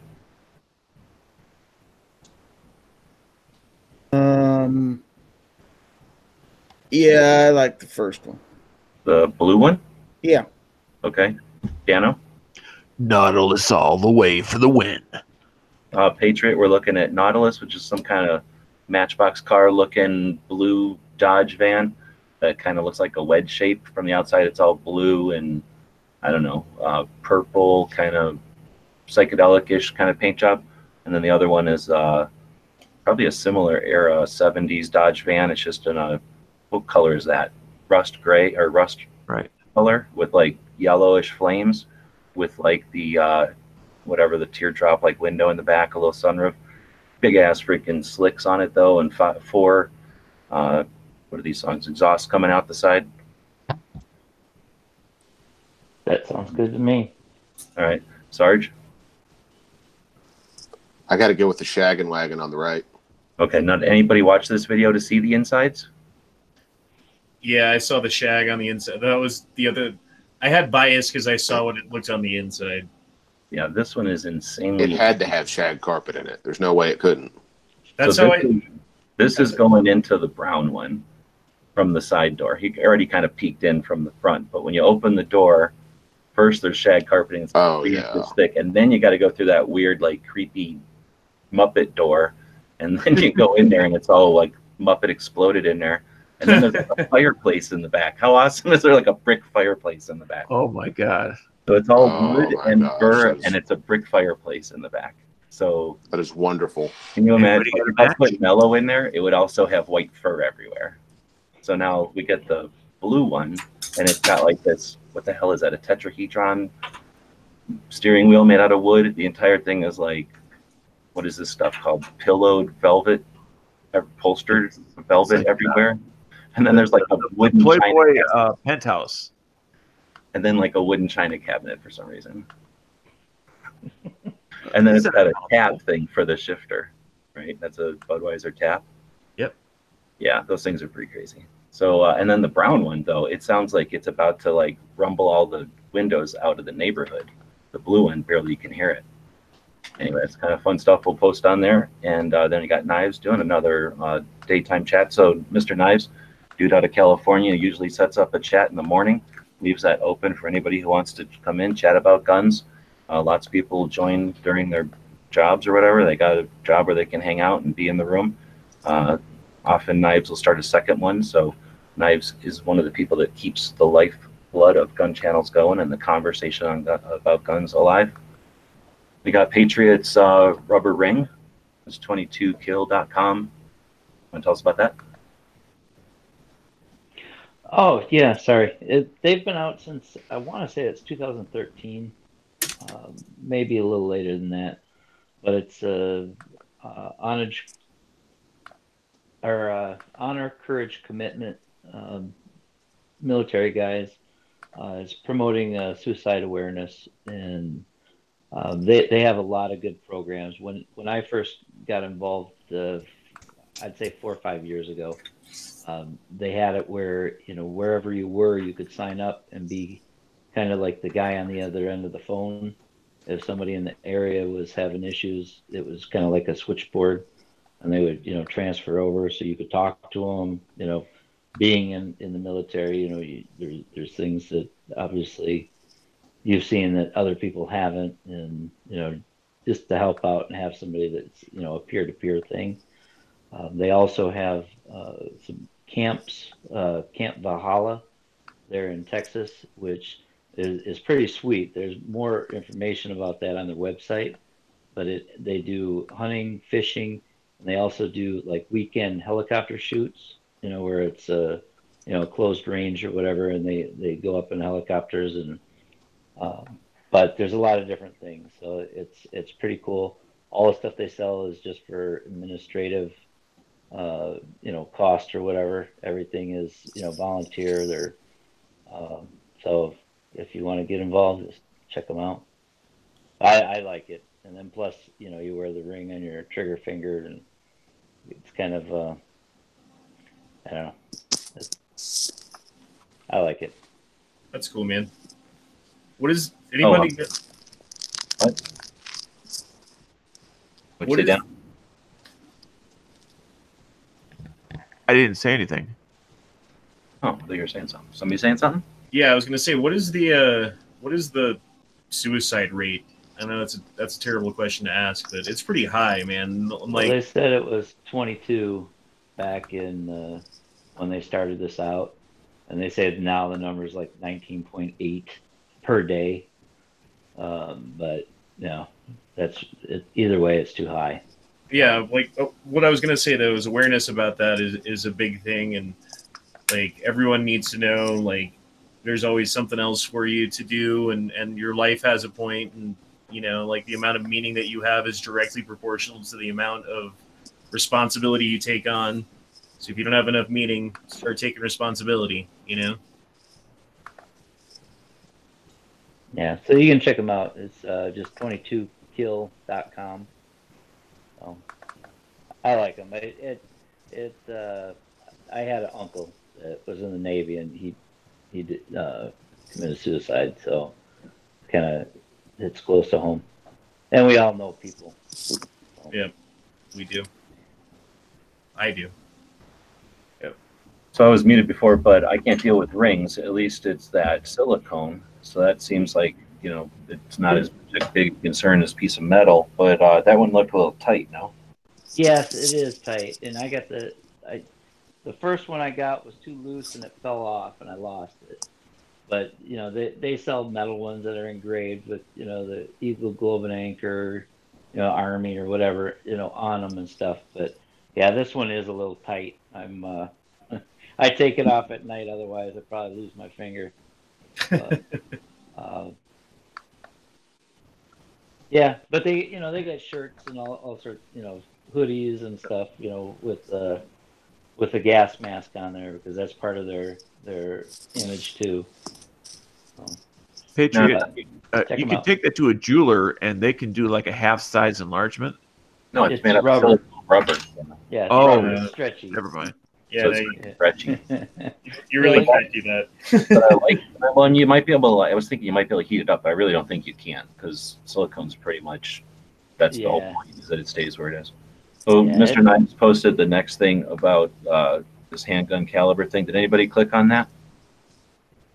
No, I didn't see that. All right, we're not going to hit every single thing on the list then, so we'll leave stuff for people to click on. Then we've got Snob posting on Tuesday his interview with Sean Spencer from the Oklahoma Second Amendment Association. He and the association he's the president of are responsible for the constitutional carry in Oklahoma. So Snob had reached out to him on Facebook, and the guy said, sure, I'll do an interview. Let's do it today. And because Snob takes the time to, has taken the time in the past to learn how to work all the stuff you need to know, which is nothing, the computer or the phone, Hangouts, and email, he was able to send the guy a link, introduce the guy to Hangouts, and now this guy, Don Spencer, who brought constitutional carry to Oklahoma, now has the ability to go online and participate in chats like this one. And thanks to Snob for it reaching out and then being available, not just, being able to follow up immediately, and then offering a cool, 15-minute conversation with the guy that brought constitutional carry to Oklahoma. So that's what it's all about here at Gun Channels. Then we got Gary doing Premiere. You set one of your videos to Premiere. Did you go watch it as it premiered then? Yes, it was the first time I ever done one of those, so I wanted to try it and see what it was like. Are you going to keep doing it? I might do it again. I didn't do it for the second one just because I was getting ready for my show this evening. But yeah, I'll do it again. It was fun. Then we've got the actual video there. So you premiered it, at 5 o'clock, and then you posted the link to it at 5:30, and that gives you the preview and stuff. I'm going to only suggest to people, what I do is I'll let it render on the platform that hates us, hates our property, hates the laws that we appreciate, and then I'll take that link and put it over on gunstreamer.com, let it render, and then that's what I'll share around. Then Night Strike's got his show. He's been doing that for a long, long time on Tuesdays. I can't think of the name. Then we've got the interview I did with the guy, Placo from Clash Bash. Link to that. Our Sandhills had a show on Tuesday where he does his 2A Tuesday show. Matt had a show in there that nobody linked to. Then we had the Daily Gun Show. Travis posted a video because Jaeger likes this Taurus, and one time Jaeger told Travis he doesn't like Tauruses or something, so drama. And then we got Travis posting this Magwell grip. Let's see, and I typed in here, Magwell grips are a bad idea, changed my mind. And then he goes, gee, even I am what's his name? Even though I only remote I could see was this a shoreless AR. Okay, so basically saying yeah, maybe for a pistol. But you guys down with the Magwell grip on an AR Honda? No, man, that's just one more thing you don't really need on your AR. Sarge? Oh no, I'm not talking about the little doodad. I'm talking about just in general holding your AR with a Magwell grip. Are you pro or anti? I don't do that either. Okay, Sarge. No, I try not to. Gizzard? Well, I don't have any ARs, but it sounds like a bad idea to me. Patriot? No, I wouldn't. Dano? Dano left. Or he has a differing opinion. Embarrassment. Oh, it says be right back. Oh, my microphone was off. I was talking. Sorry. Oh. Magwell grip? Yes or no? You mean the grip to put on it, or just holding it that way? The style of holding an AR by the Magwell. For the short barreled, yes. There you go. So nobody should be holding their Magwells. It's goofy. Excuse me? I just said that. We all agree. Nobody should be holding their dang Magwells. Let's see. They're talking about the vans in there. Then we see the news. Ohio posted the news about Hudson. That was breaking news on Wednesday. And then again, Knives posted in his chat. I've been talking to Mike over on Instagram and let him know that he was welcome to create a channel. So he created a channel on Wednesday and is getting that set up. Then we went live with Cheryl on Wednesday and talked to her on the second half of a 2-hour interview. I like to interview people and ask them 3 questions. What are you doing? Who you are, I guess. Then why are you doing it? And give them as much time as possible to talk about why they're doing it. And then wrap up the show, or wrap up the hour ideally, with how they're doing it, what they use, the tools, the platforms, the strategies, what keeps them motivated.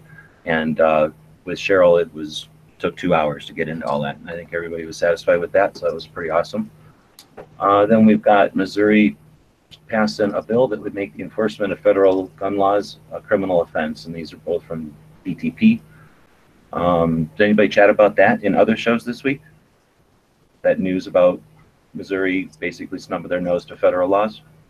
Yeah, we were talking about it on Never Enough Ammo's chat on Thursday. Or what was that, Wednesday? Wednesday, probably. I remember something about it too, but I don't remember if that. Sometimes it's just, general chat. Sometimes it's scheduled chats. Well, Yankee was naysaying it, saying that because it goes against federal law trumps state law, and therefore it's not really doing anything. And I remember a chat with Yankee, but it had to be in Matt's chat because Yankee couldn't hear me in his chat. So yeah, Matt's chat. Yeah, but then you look at other things that are analogous to it, like marijuana in Colorado and the other states that allow it versus federal law, and so there's precedent for separation there. I'm not saying it'll work out well in the end. I'm just saying there are other states doing things different than what the federal government wants. Yeah, and there's got to be other things. Marijuana is a good example, but there's got to be other just weird things like harvesting ducks or something that some states are like, screw you, government, we'll take the loss of highway funds or whatever, but we're not doing it that way. And it's not big subjects. In Colorado, when they first passed the weed thing, everyone was really nervous about starting a business or putting money into something because they didn't know if the federal government was going to come and shut them down. But then Obama's administration directed his attorney general to not go after those people, to not go after people starting businesses in that industry, right? And so then it was kind of clear that they weren't going to do anything. However, if he were to have said instead of, don't go after them, specifically go after them, that would have gone exactly the other way, and there wouldn't have been anything that any Colorado official could have done about it. Well, then they went after the financial transaction aspect. Well, it's a way of attacking it. They just made everything in cash, right? So there's no credit card transactions inside of a dispensary. So they're still allowed to have a bank account or whatever. They just can't take a credit card for that. They won't process the transaction.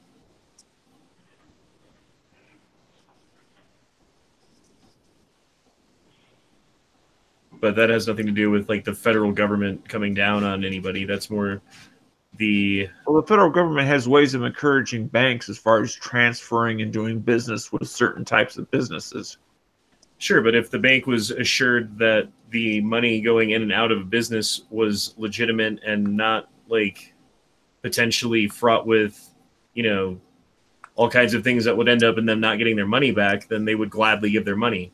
But when they're giving them to effectively legal drug dealers, it doesn't sound good on paper, Right, but that's why there are special rules about if an individual or a business makes unusually large over a certain number, and it varies, of cash deposits, that's a red flag in the banking industry, and it makes it harder to do business.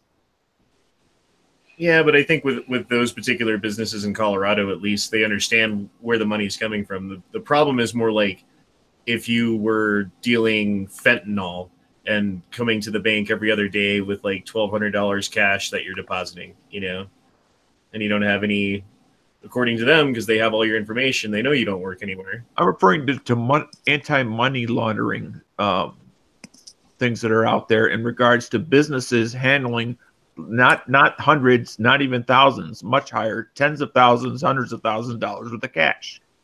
And I'm sure that's a big problem with that industry in Colorado. I'm sure there's a fair amount of that going on. Right. I'm just saying that the feds have a way of coming in from other angles. It's not really about the money laundering, but that's the excuse they're using to go after the pot industry. Yeah, well, if you're making millions of dollars selling pot, maybe you shouldn't launder money too. No, I'm not saying they are. I'm just saying that's the route they're using to make the business harder to run. Huh. All right. Well, I'm back from PM, so thanks for keeping it going. But we're going back to the gun channels here. So that was chatting about whatever the hell came out of match. Oh, how'd that come from? Missouri passed this bill. Oh, I guess because of the whole thumb in the nose to the feds. Yep. So then I noticed, I went over, I don't look at it very often because it doesn't just trickles in. I mean, I think $60 a month is trickling in $2 a day. I guess it's nothing that needs that. But I went over to the, whatever it's called, to check the dashboard, and we have like $56 or something came in from 4 purchases. So over on Gun Channels, there are a couple of links. When you're normally at the top of Gun Channels here and you scroll way down on the left here, you got a link to Amazon and a link to Palmetto State. And that's pretty much the only 2 ads you're going to find. Well, I guess there's a Brownells ad. So there's 3 ads you're going to find on Gun Channels that aren't like, our patches or something. So people have used those, and that brought in, whatever I said, $60 or something. That was pretty awesome. So thank you very much for that. Like I say, I shouldn't say it trickles in because $2 a day helps keep all the projects running. So thank you very much. Nice. Well, thanks if that was yours. Then we've got Travis doing some kind of light review. And again, Travis is kicking out reviews all the time. He uses Gun Channels as one of the places to distribute. These are being archived here, so they're searchable. But when we look at the internet, flip it over and look at the parts that Al Gore built, all the tubes and wires and stuff, reciprocal links that he's creating here that are valuable for his channel, for Gun Channels, and for all the projects that he's working on, actually. So think of it as a spider web. That's what they call it, the web. And every time you're creating a link like this, you're putting a little more stuff on the internet. And what's a net do? It collects things, it catches things. So lots of different ways to interpret this, but he's being part of the process. So thanks for doing that, Travis. And it's working for him. He's getting more and more reach because of things like this. Anyhow, so then we've got Connery putting some insight into New Zealand's immediate reaction to one individual who couldn't be more blatantly political. And he's kind of focusing on, or shining light on the fact that because of their system of government, one individual made that decision, and now their country is dealing with it. So then he posted something for Wheelchair Warrior there. Cool little, I'm going to open this in a new tab this time. It's a lawnmower, really, but I think he would still drive it around, right? Oh, that's way cool. Knives doing another chat every single day. Thanks, Mr. Knives. Got Dan posting a new profile picture. There's David's, our Kingpin's channel, so thank you for that. Work is posting a show on Thursdays. He's not quite figuring out how to use the channel, but that's probably because he doesn't get a bunch of participation. So Thursdays are a day with a lot of scheduled prime time chats. But if you're looking for plain old, literally just talking guns, like the old fashioned YouTube chats used to be, check out these Work the Trigger is his channel, or just Work on gun channels. But I think Work the Trigger is what he calls the projects.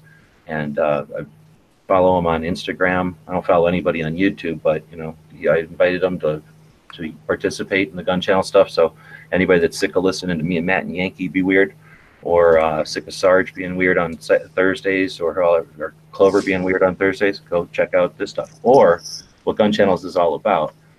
Clover Tack posts his stuff on his channel. So let's say there was that bottleneck and you had to decide what you're going to listen to on Thursday, and Clover lost out. You can listen to Clover Tack any other day of the week because his stuff's right here for you. So lots of ways to use gun channels. So there's, like we were saying, lots of stuff happening on Thursdays. Clover had a good chat. PBR's posting this thing about John Wick love. Let's see, Patriot posting a cool quote. Always appreciate when you do that. And it gives us something to look at in the feed, because sometimes the feeds will sit there if nobody's posting anything. Anybody who watched Travis's energy drink review? His Rainbow Unicorn flavored Bang energy drink. Does there a day go by that he doesn't post a review? It's his passion. Life. Check out the new toothpaste. Anyhow, this is it's interesting. It said it tasted like strawberry soda. So would you drink an energy drink? That worked. He said it was a good energy drink, but tastes like strawberry soda. Anyone? Yeah, cheaper than 5 Hour Energy. I don't think I would. I don't like the idea of a strawberry soda, but and it's called Unicorn. Rainbow Unicorn is the flavor. Yeah, no, I'm good on that. And it's like pastel blue and pink. Rainbow, that implies it has multiple colors in it, which is hard to believe because they'd all be mixed together and it'd just be kind of a gray color. I kind of skimmed through because he was talking about it for a while, and I went and peed or something, and I came back and he was still talking about it, so I skimmed ahead to see if he was going to pour it out or what. And he said something about the foam being pink, but the fluid was clear. So maybe that's how they get the multiple colors. Huh. Anyhow, that's money right there. So you do a video on this, you post a link to Amazon. Somebody's like, sounds interesting. I just bought some stuff off Amazon that I used to drive like 4 miles away and buy. But it was like 4 miles in a direction that's the only reason I'm going in that direction. So I looked on Amazon. It was like the exact same price with no shipping. So I clicked the button and I picked it up at the mailbox. So you never know. Somebody might click on this and go, yeah, let's give it a try. And even if they only click on the link to see what it would cost, but they've got that cookie, Travis is going to be laughing all the way to the bank. So Patriots posting the Rick's Life as I See It giveaway. Got a bunch of loot. Yeah, I've won things from Rick before too. He gives good stuff. And you can see Patriots got his ring on there in the blue finger. Yep, my blue finger. That way you can go up and touch like a dog or a cat, and they jump because there's a cold finger touching them. Yeah. Let's see. So then Bonnery's saying about the 10th Circuit course, not so fast ATF, not so fast. Then Carter posted this on his feed this morning. So Andalusia Armory, I think, Tatiana, was Andalusia Armory the first gun shop to set up stakes on gun channels? Yes. I think so too. So Sean Carter was one of the people instrumental in bringing them on board. And we always miss those Tuesday night shows. But thanks for a long time doing a show from the store on Tuesdays from Andalusia. And Sean was here individually, for quite some time before he got the gun shop to come on board. Exactly. And he's still around. He's still kicking. He posts on this stuff. I'm assuming he's still alive. Oh, yeah. I mean, I say I'm interacting on Instagram and stuff. So anyway, he posted something, I guess, about the looming bump stock ban. 10th Circuit Court issued a temporary stay of pen. Oh, wait. Now let's take a look at this, because I guess this was only 15 hours ago, and I did not see this. Utah man wins stay in looming federal bump stock ban. They got a picture of a bump stock sitting here. 10th Circuit on Thursday issued a temporary stay of the pending federal bump stock ban, set to take effect next week. So Sean is telling us real news here, both Seans. The state comes in the case of the Utah gun rights advocate W. Clark, some other name, backed by the nonprofit New Civil Liberties Alliance, which takes issue with how government regulators moved to outlaw the devices last year, blah, blah, blah, set to take effect on the 26th. Today, the Court of Appeals told the ATF that it could not rush through the bump stock ban without meaningful judicial review, said the NCLA. The hell is NCLA? To tell us? New Civil Liberties Alliance. This is not even a gun organization. This is a Liberty Alliance. Yeah. Nice. That's So a good idea. CL is supposed to be doing that, but doesn't. almost as if somebody influenced us. So their litigation counsel, in a statement to guns.com, the court understands the stakes and is refusing to let innocent owner be declared a felon as scheduled. They should join that Defend Liberty project. Defend Liberty Project. I'm going to try to remember that because I have slaughtered. It has liberty in it usually, and there's always challenge in it, but I never get the third word right. What district was that circuit court out of? 10th Circuit Court. Okay. So out of Utah, right next to the shitty 9th Circuit Court. So yeah, awesome. So the lawsuit filed in January challenges the proper role of administrative agencies such as the BATFE and whether their regulations may contradict a law passed by Congress, specifically the definition of a machine gun set by lawmakers, shitty word, by representatives in 1934 and then again in 1968.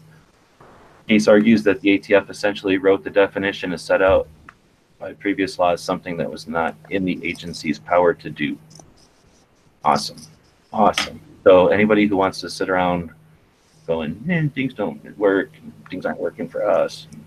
When's the Civil War? At least now they might be able to pick up a bump stock and run around saying all that shit. So awesome, awesome. I'm gonna drop this link in the gun channels, or I mean on the shitty site here that hates our property, hates the laws that we appreciate, probably hates us, and then I'll put it on the gun channel side so that it's in the archive there, and hopefully, yeah, they let it go.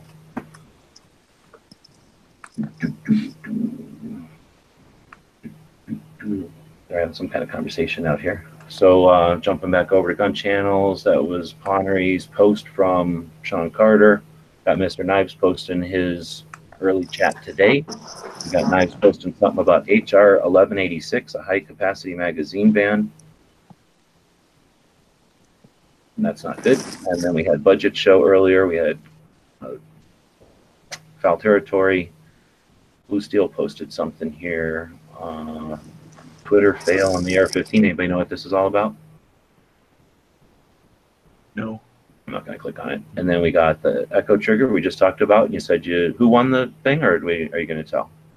Oh, that's my nephew, and then there was me. I'm pretty sure I beat him, but it was his second time shooting it. So I let him do a magazine off camera so we could get the feel for it, and then we popped in the 40s and went.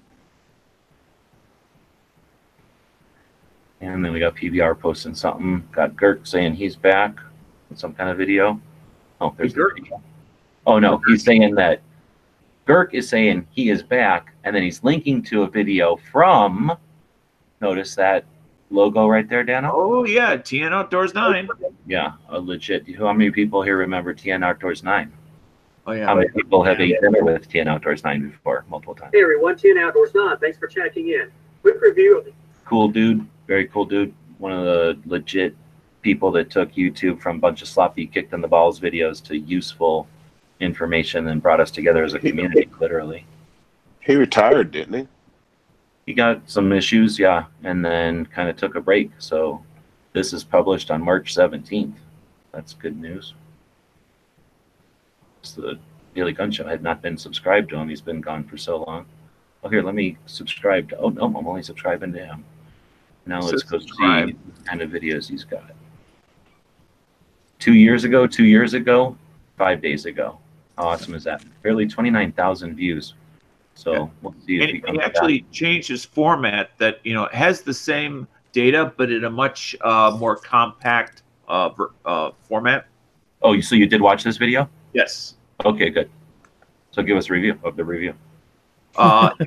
I've been subscribed to him because I really liked his channel. So if as just an example, if you like shooting the bull 410, just as something analogous to it, and you've never heard of, and it's the letters TN outdoors. You always want to say 10 outdoors, 9, and 9 is in 9mm. Then you will definitely like. No.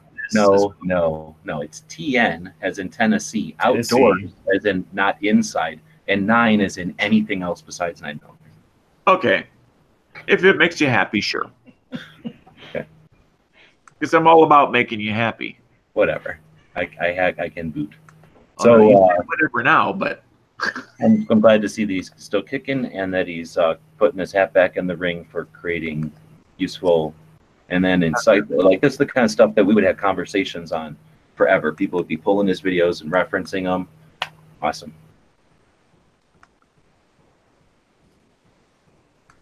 All right, so we'll keep moving. So that was Girk. Oh, that was the last thing. Boom. That's everything that happened on Gun Challenge this week. We can scroll real quick down. The Big Sandy machine gun shoot is happening right now. It started 15 hours ago. It'll be going until Sunday. The Big 3 media event is coming up on Tuesday or something. So that's invite only if you're media and you want to basically have the experience of the media day at the range at SHOT Show, but you can't get to SHOT Show, or you want to see different people that can't get to SHOT Show, or I don't know, whatever, you want to hook up with people that are different, then that's what that's all about. We've got Bump Stock Felony Day is the 26th, but thanks to this guy in Utah and that place called the New Civil Liberties Alliance, it ain't going to be a felony day anymore. Dano just talked about iGold. Here in Arizona, we have an outdoor expo each year where the Game and Fish Department puts on a pretty elaborate shindig at the largest range in Arizona, one of the larger ranges in the country, and they have everything from like horseback riding and events and expositions with horses to like 4-wheel drive boulder climbing, where they'll put a whole bunch of like big boulders and have these giant trucks like climb over them, and then they'll have like Dylan will bring out a Suburban, a minigun pops out of the top of the turret, and people can walk up and shoot out of that. All the manufacturers will be there with, on the live ranges with their products so people can shoot. They'll have BB gun and squirt gun and air rifle ranges, so any age is available. There's something for any ages. They'll have critters like turtles and lizards and critters that ain't going to kill you that the little kids can pet. They'll have the stuff that will kill you, like their pelts and their skulls. They'll have condors and raptors and stuff there. It's just a really neat event that takes all the city folks and all these people from California that never been outdoors maybe, and gives them an opportunity to check that out. And now I think for the second year, but I'm not sure, they've done an industry day for media, an industry media day the day before. So they're taking the lead from some of the other organizations or events that bring such a bunch of resources together and then open it up a day early specifically for media. So I don't know if you're in Arizona, then that might be potentially worth checking out. Or if you're in another state and they don't do that, point them to this event so that they can hook up and figure out what to do to create this in your area. What's this Defending Freedom Action Summit?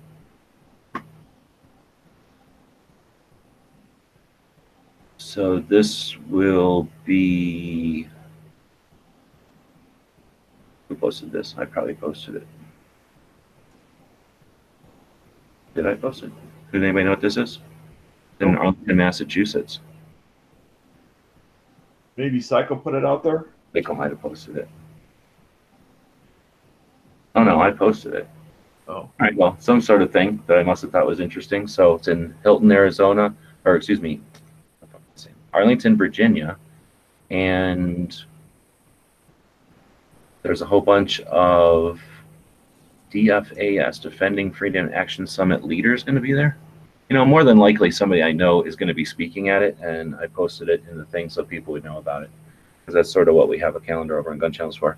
Coming up in April, first weekend in April, 40-something people from Gun Channels will be attending the Wanamaker gun show in Tulsa, Oklahoma. The world's largest gun show happens twice a year, and gun channels people use that as a place to get together and meet up. Let's see, at least a couple of people in this room will be there. Then we've got that Girl and a Gun National Conference in April, the Knob Creek machine gun shoot that same weekend, and then that shoot in Texas that we had the interview about, the Kalash Bash, is coming up the weekend after.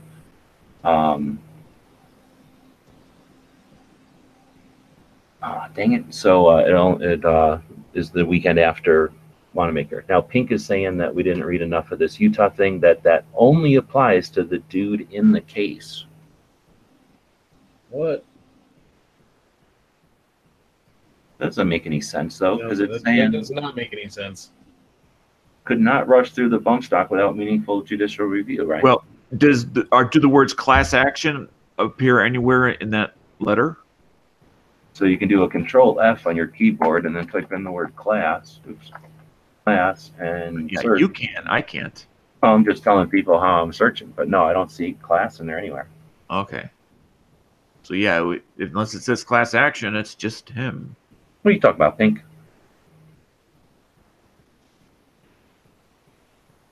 You keep saying that, so I don't know. So let's see. It says the court's decision to stay the bump stock rule is an important recognition of the high stakes in this case. Pink could jump in here and give us his variation of opinion if you wanted. Yeah, What tell did you it. Tell us why a court ruling isn't precedence for other courts' rulings. Yeah. But we are willing to listen to Pink's variation of explanation if he wants to jump in. And expletives as well. And expletives. Give me a cookie. Hey man, I'm the what is it? Sesame Street Fighter. The Kung Fu monster? Kung Fu cookie monster? No, it's E Honda from Street Fighter 2. But he's the Cookie Monster, so he's the Sesame Street Fighter. We don't have any idea what video games are. The bump stock, it says at the end of the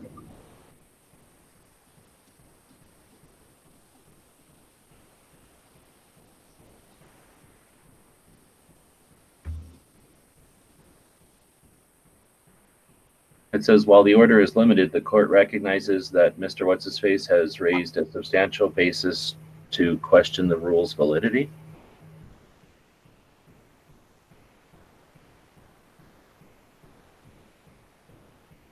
While the U.S. District Court, I guess we should read the whole damn thing. Attorneys for What's-His-Face further argue that the government is also retroactively punishing otherwise lawful purchasers, blah, blah, blah, who may not hear about the ban before it turns them into felons. While the district judge turned away his request for an injunction on Wednesday, saying his case has not shown a likelihood of success, they filed an emergency request to the 10th Circuit Court, who granted the injunction.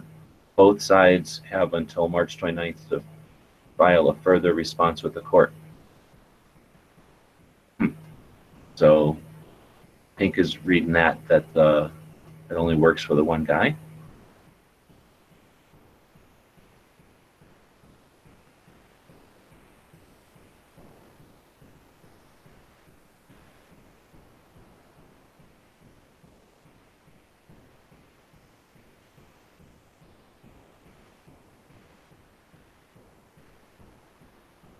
Anyone still here? Yeah, I'm still here. Yeah, I'm here.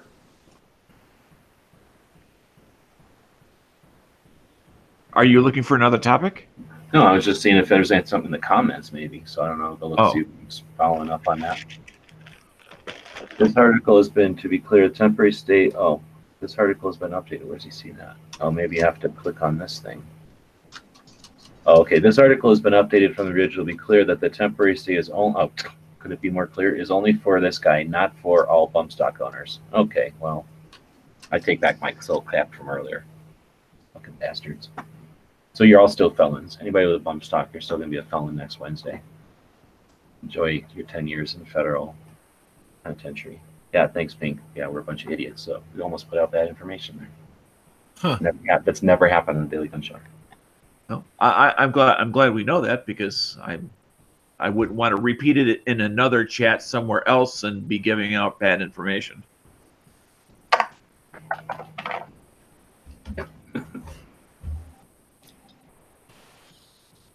All right, so there's still 27 people watching. If you want to participate, say something. Otherwise, we can start wrapping up. I have a question. Sure. And it's an issue I've run into in the shit. Nope, nope. I'm going to interrupt you because I see dead horses out there. Welcome back, my friend. Okay, go ahead, Dan. Okay. And nice to hear you, dead horse, indirectly.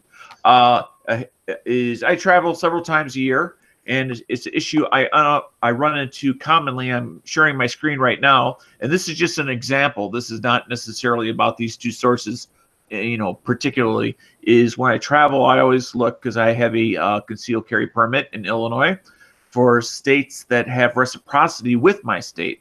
And the issue that I run into commonly is where I'll go to known sources of quality information that conflict with each other. And an example, on one side I have a map where it has Illinois that's green, and the blue states are the ones that have reciprocity with my state, according to that source.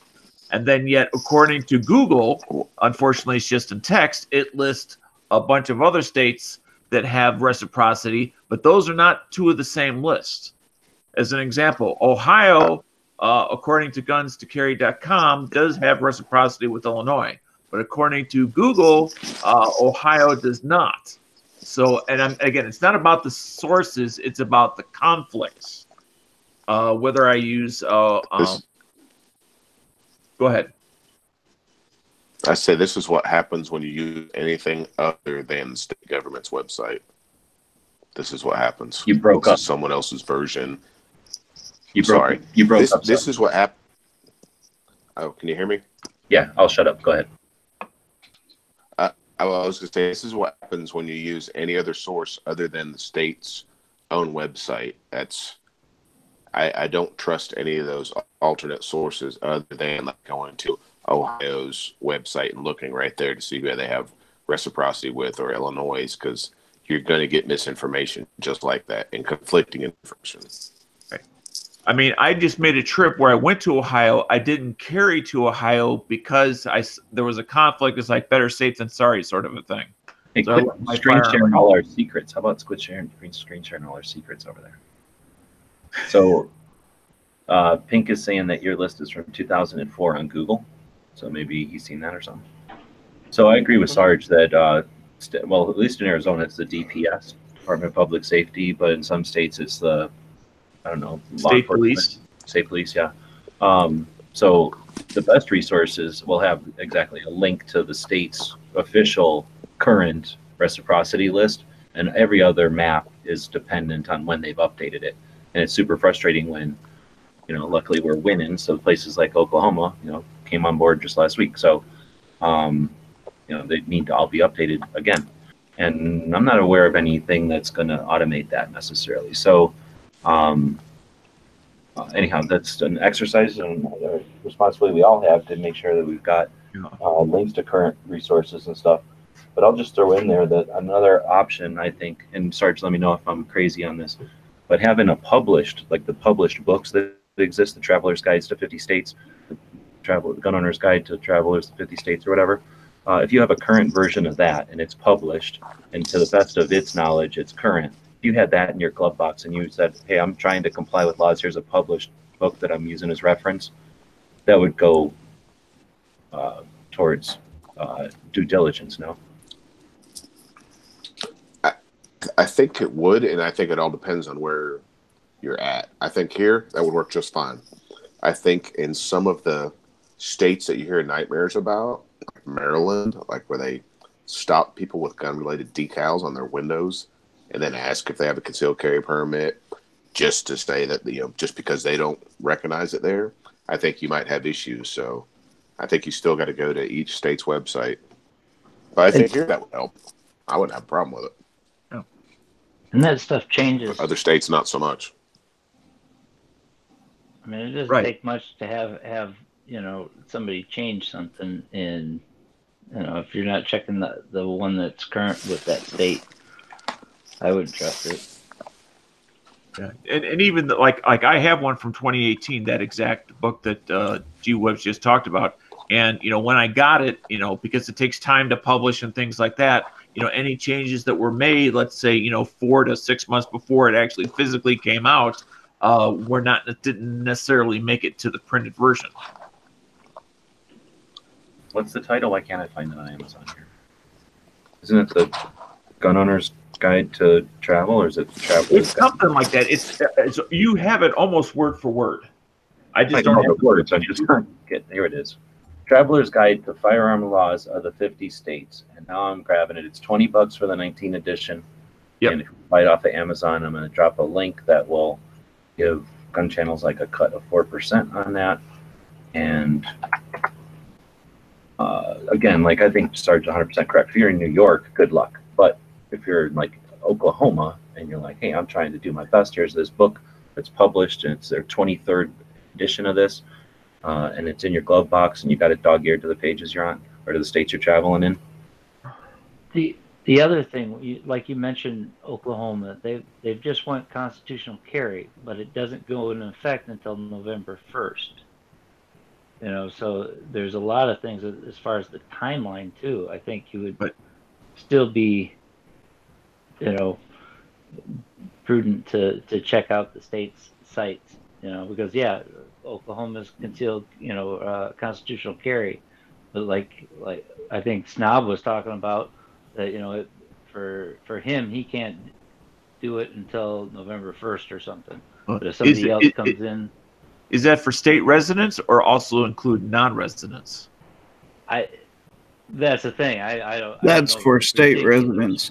But I think it was like out-of-state residents already have that, right? Yeah, Gary could go there, but if Snob couldn't because he lives there. So there's those little technicalities that you got to make sure the timeline. So, I don't know. I would still check.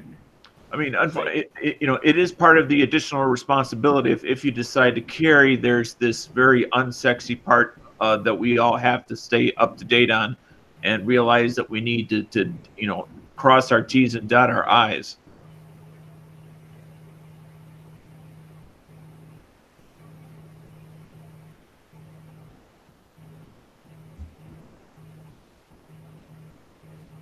All right, we got that conversation there. So I just dropped links to Bishop Ammunition and Firearms YouTube channel. So if anyone wants to check that out, they've got 27 subscribers when we first clicked on it, and I subscribed, so now they have 28. But feel free to participate in a channel that is using gun channels. Then we've got a link here to a shooting range, which is going to be our gun shop of the day. So one of the reasons we call this the Daily Gun Show, 780 episodes ago, Biker Bob and I decided we wanted to talk about a gun shop every day. Well, I said that, and he said, okay. So we're trying to feature a gun shop every single day, and shooting range certainly qualifies for this. So Honda says this is where your nephew likes to shoot. What's so good about this place? Well, he was saying that they've got all kinds of different ranges for pistol, and like it's all outdoor and it's supervised, but they don't have like the stupid 1 shot per second rule and stuff like that. And it's outdoors, like up in the mountains, so it's got good scenery. He was talking about the shotgun, the skeet shooting range being fun. I don't know. It looks cooler than.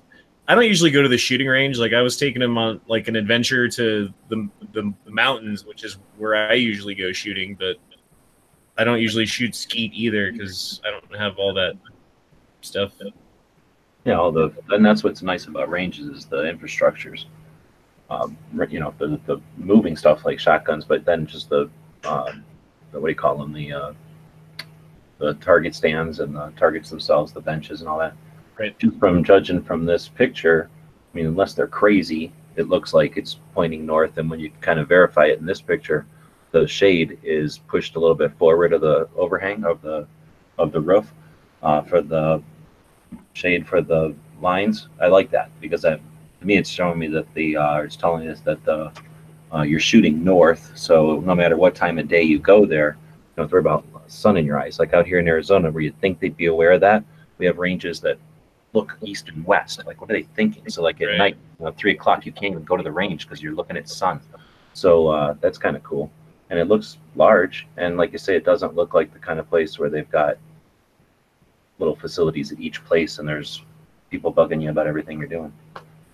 Yeah, he was saying he was shooting handgun at 100 yards and he hit like 2 or 3 in a row in front of this NRA instructor who gave him thumbs up. He was like, that was pretty cool. Very cool. That's another nice thing about public ranges. Even when you're in Colorado, Arizona, Utah, Nevada, we've got the ability to go out to public land and mind our business and shoot completely isolated if we want to. Going to a range gives you that camaraderie and that, you know, association with others that are obviously of like-minded. All right, looks like a cool range. Thanks for posting it. We'll add it to the list, and if I'm ever back up in that area, I'll definitely try to check it out. Nice. Looks like they've got a mission statement here. Let's check it out. Let's see. They call on the mission statement. Is it just in here somewhere? Yeah. So Summit County Shooting Range managed by association. The goals are to help operate and maintain the county's shooting range, provide a cost-effective, safe, and convenient place for the public to enjoy shooting sports, minimal burden on the government, pursue funding in support of the daily operation and capital investment of the range facilities in order to maintain the availability of the range to the public free of charge, and to promote safe and ethical use of firearms through education and of range users and general public while fostering good relations among sports persons and the community at large. So we're the goals for a range. Awesome. All right, so I asked everybody if they wanted to throw any other questions or anything out there, and I'll see if anybody's throwing anything out here. Roll call says that Dano's permit is toilet paper in Indiana. It's been listed as reciprocity with Indiana. I want to say since 2015. We started in 2014. Wasn't immediate, but about a year after is when the Indiana legislature decided to have reciprocity with Illinois, and I don't know why they would, because our legislation doesn't have reciprocity with nearly no one. So, but as residents, we're lucky that our surrounding states don't hate us as people, although they may hate our legislators.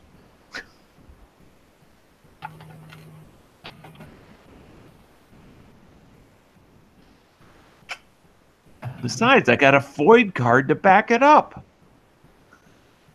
You need to get some sort of a business card that, as an Illinoisan, you can, as an Illinian, you can take into the neighboring states, and it could say, you know, like, your attitudes are making me take my business elsewhere, and you could have one of them kind of cards. Look at all my cards. All right, so Bishop Firearms or Ammunition Firearms said that they had pulled their videos off of YouTube, so that might be why their channel's smaller. So feel free to again go over and subscribe to that channel. Thanks again for participating in the gun channels. That's what it's all about. I'd like to see more manufacturers and businesses over there. And nobody else saying anything, so I guess with that we'll wrap it up. Tomorrow is Saturday. Travis is doing Caliber Corner in the morning? Question mark? Anybody know? Yes. Yeah, I believe so. Okay. He had talked about changing the days, right? He's eventually going to change it. But It's in still on April. Yeah, I think he said it was going to switch over in April. Okay. And then Rick's doing his show tomorrow as well? Yes. As far as I know. He had some issues Wednesday, but should be fine. Oh, you know what?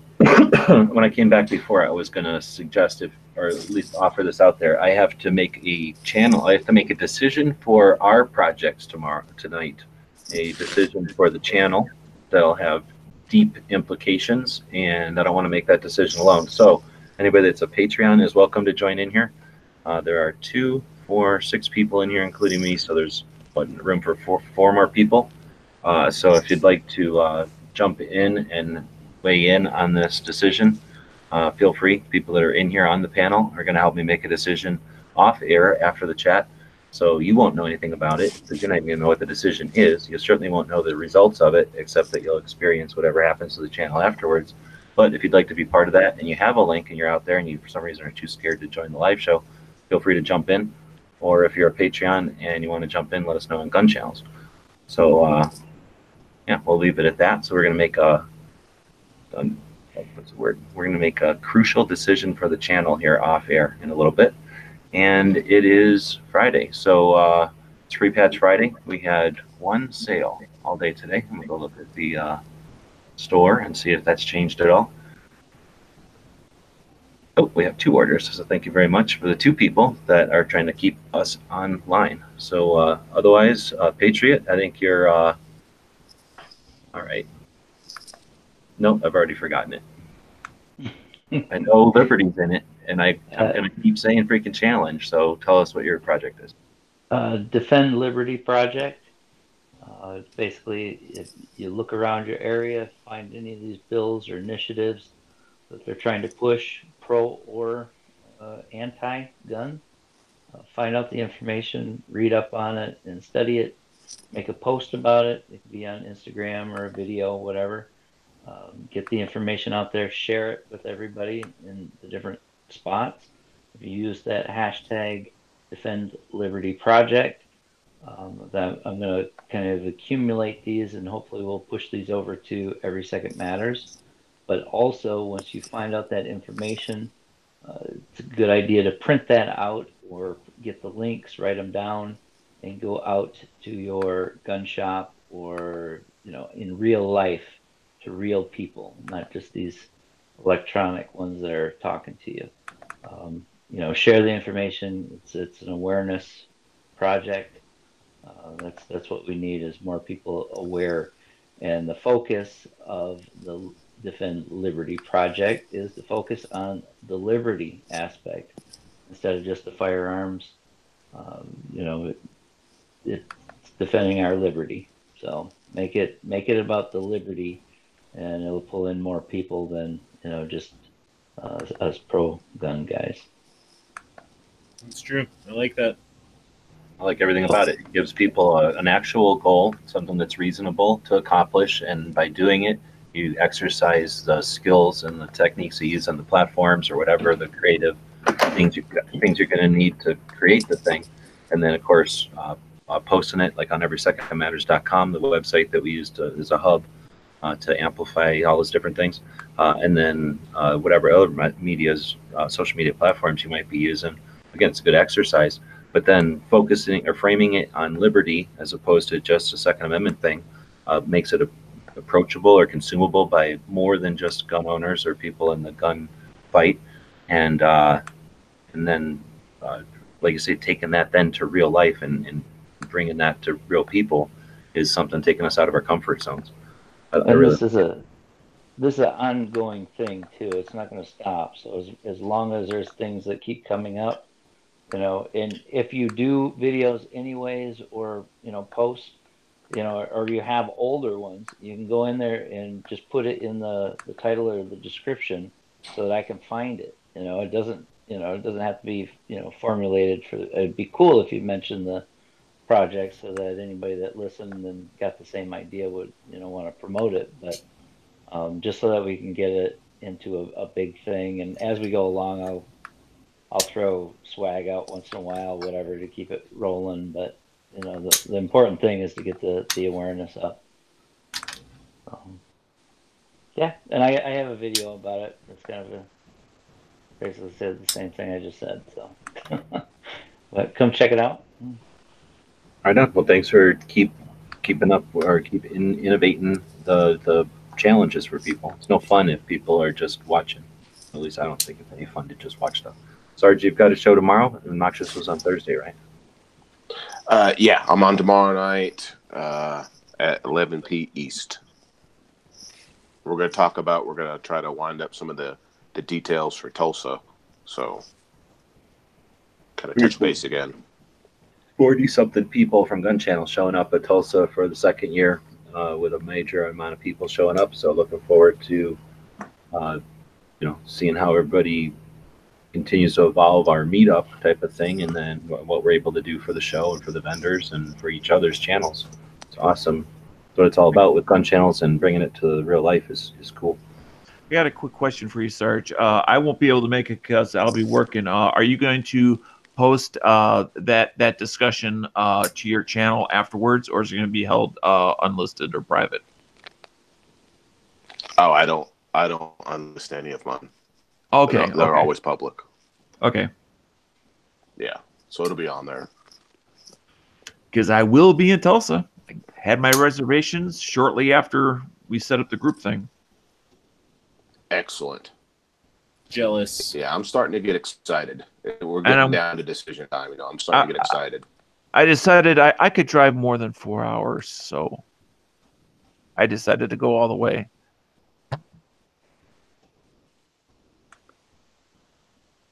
Cool. And then you figure that out from doing it, having done it more than once. Yep.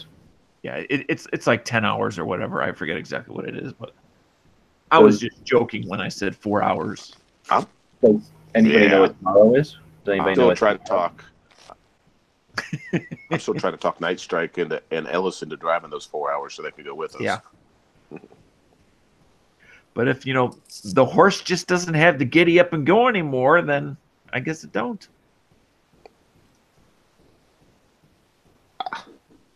It's amazing. Does anybody know what tomorrow is the anniversary of?